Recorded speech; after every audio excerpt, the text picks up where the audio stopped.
তোমরা বেশি বেশি মরণের কথা চিন্তা করো। কিন্তু আমরা আমার সামনে যখন আমার ভাই মারা যায়, চাচা মারা যায়, তাকে দেখেও আমি উপলব্ধি করি না যে একদিন তো আমারও এইভাবে সামনে রাইখা কথা বলবে যে উনি মারা গেছে, ওনার পক্ষ থেকে আমি ক্ষমা চাই। কি বলেন? এই সময়টা আমার আপনার আসবে না? সবার আসবে, আসবে না?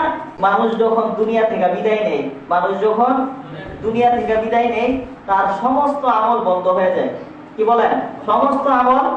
এই দেখেন আমাদের রজব আলী চাচারে আমরা কবরে দিয়ে আসলাম না, তার সাথে প্রথম কি গেছে?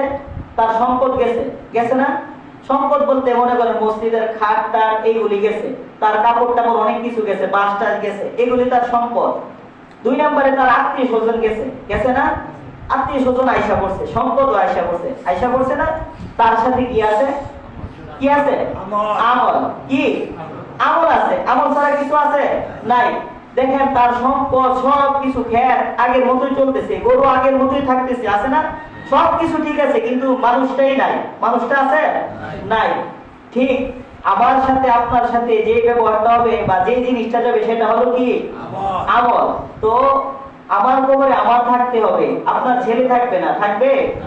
তাই বুদ্ধিমান ওই ব্যক্তি যে ব্যক্তি দুনিয়ায় থাইকা আল্লাহ এবং আল্লাহ রাসূলের পথে চলে এবং আখিরাতের জন্য আমল করে। আর 3টা আমল কি? সদকায়ে জারিয়া। সদকায়ে জারিয়া, এই আমলটা আল্লাহ যেন আমাদের সবাইকে করার তৌফিক দান করেন। আরেকটা হলো নেককার সন্তান। নেককার সন্তান, নেককার সন্তান আপনি ইচ্ছা করলে আপনার সন্তানের মানুষের মতো মানুষ বানাইতে পারেন, পারেন না? কি বলেন? পারেন। স্কুলে পড়াতে পারেন, মাদ্রাসায় পড়াতে পারেন। আর একটা হলো সন্তানের ইলমে দ্বীন শিক্ষা করা। কি করা? ইলমে দ্বীন শিক্ষা করা। এই সুযোগটা আপনার আছে, আছে না? আপনি হইতে পারেন না, আপনার ছেলে আছে, ছেলেরও পারলেন না, আপনার নাতি আছে। আপনি যদি চেষ্টা করেন অবশ্যই আল্লাহ তাআলা আপনার চেষ্টা কি করবেন? কবুল করবেন। আর তার সওয়াব আপনি কিয়ামত পর্যন্ত কবরে থেকে পাবেন। আমরাও আমাদের আব্বা আম্মার জন্য কি করব? দোয়া করব, সব সময় দোয়া করব। কি বলেন? আপনি ফরজ নামাজ পড়ছেন, নামাজের পরে দোয়া করবেন নিজে নিজে, একলা একলা। কি বলেন? আপনি আমি হুজুর দিয়া যদি দোয়া করেন, আমার দোয়া কবুল হতেও পারে, নাও হতে পারে। কিন্তু আপনি সন্তান হয়ে যখন আপনার মার জন্য, বাবার জন্য দোয়া করবেন, আল্লাহ তাআলা ওই দোয়া কবুল করবে। কি বলেন? আপনার মায়া বেশি না আমার মায়া বেশি? আপনার আব্বা আম্মার লাগে আপনার বেশি। কি বলেন? আপনি যখন দোয়া করবেন তখন আল্লাহ তাআলা আপনার দোয়া করবে।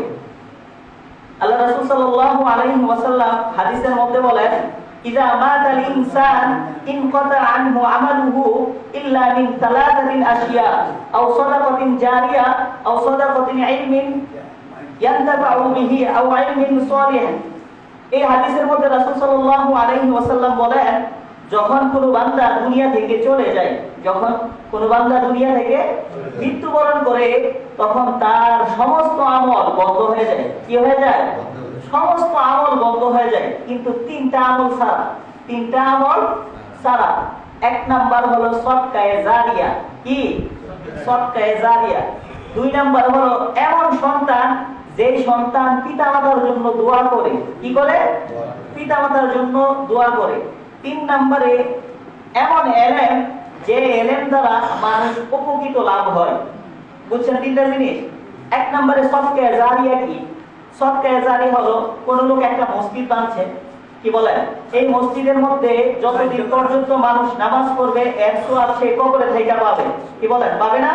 ঠিক একটা মাদ্রাসা করছে, অথবা একটা হসপিটাল করছে, অথবা জনসমাজের মধ্যে কোনো ভালো কাজ করে গেছে, অথবা গাছ লাগাইছে। সদকায়ে জারিয়ার আলোচনা করলে লম্বা আলোচনা আছে। কি বলেন? তো এইগুলি যদি কেউ করে থাকে সদকায়ে জারিয়া, তাহলে সে কবরে থেকে কি পাবে? সওয়াব পাবে, নেকি পাবে। 2 নাম্বার হলো নেককার সন্তান। কি বলেন? নেককার সন্তান, যে সন্তান তার মা বাবার জন্য দোয়া করে, ওই দোয়া বাবা কবর থেকে পায়।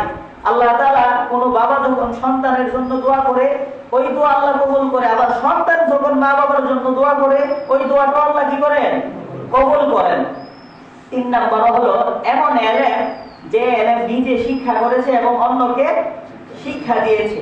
অর্থাৎ সে হাফেজ হইছে, অথবা মাওলানা মুফতি হইছে। কি বলেন? যেমন আমি লেখাপড়া করছি, আমার অনেক ছাত্র আছে, আবার আপনাদেরকে বুঝাইতেছি। কথার কথা আমি এক বয়ানের মধ্যে বললাম যে কোন ব্যক্তি যদি সূরা ইখলাস 10 বার পড়ে আল্লাহ তাআলা ওই ব্যক্তির জন্য জান্নাতে একটা ঘর বানাবে। কি বলেন? আপনি আমার এই বয়ানটা শোনার পর যেদিন থেকে শুনছেন ওই দিন থেকে ইউসুফ আলী চাচা কি করতেছে?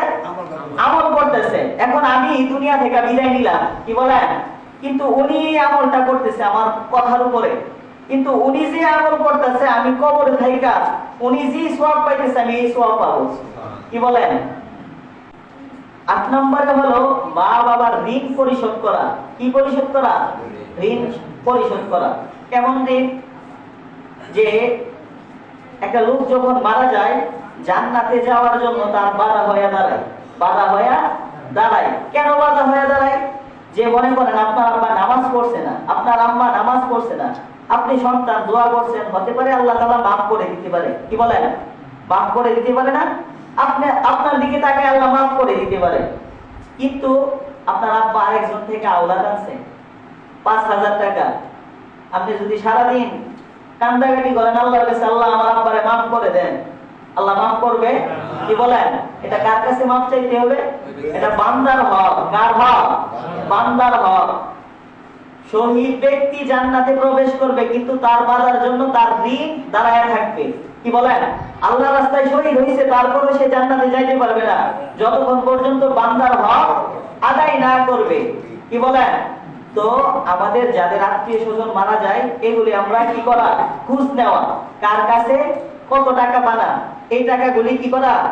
আদায় করা। মনে করেন এই মসজিদ হচ্ছে, আপনার আব্বা মান্নত করছে যে এই মসজিদে 10 বস্তা সিমেন্ট দিব। কি দিব? 10 বস্তা সিমেন্ট দিব। কিন্তু এর আগে সেই দুনিয়া থেকে বিদায় নিছে।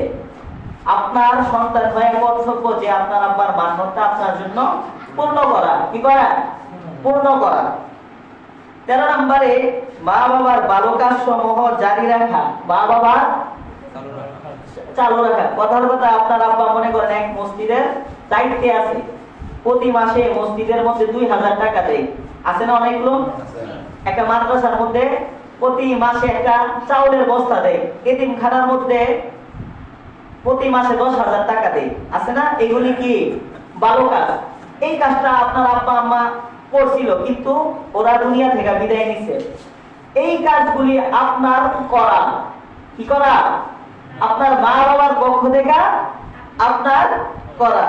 যে ব্যক্তি কোনো ভালো কাজের পথ দেখাবে আল্লাহ তাআলা তাকে সেই পরিমাণ সওয়াব দান করবে। কি বলেন? একটা লোককে যদি আপনি নামাজের দাওয়াত দেন আর লোকটা যদি নামাজ পড়ে, তাহলে সে নামাজ পড়লে যে সওয়াব আপনি তারে দাওয়াত দিয়ে এই সওয়াবের অংশীদার হলেন। কি বলেন? তো মানুষকে কি করা? ভালো কাজের দাওয়াত দেওয়া। 14 নম্বরে হলো কবর জিয়ারত করা। কি করা? মা বাবার কবর জিয়ারত করা। রাসূল সাল্লাল্লাহু আলাইহি ওয়াসাল্লাম বলেন, আমি একটা সময় নিষেধ করেছিলাম কবর জিয়ারত করার জন্য, কিন্তু আবার আমি কবর জিয়ারত করার জন্য আদেশ করেছি। কেন? যে কবর জিয়ারত করলে মানুষের মনটা নরম হয়। কি বলেন? মরণের কথা স্মরণ হয়। রাসূল হাদিসের মধ্যে বলেন, আকতিরু যিকরা হাযিহি মিন লাযাতিল মাউত, তোমরা বেশি বেশি মরণকে স্মরণ করো। কি করো?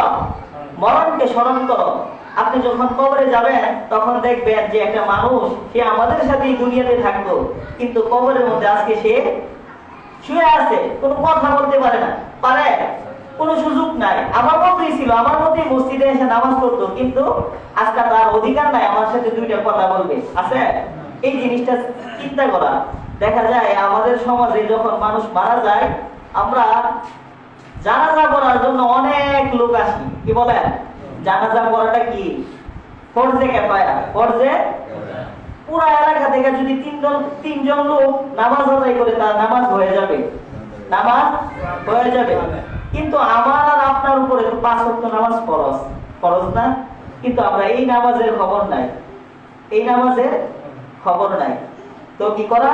বেশি বেশি আমরা কবর জিয়ারত করা আর মৃত্যুর কথা স্মরণ করা। দেখেন আমরা দুনিয়াতে কেউ থাকবো না, থাকবো সবাই চলে যেতে হবে।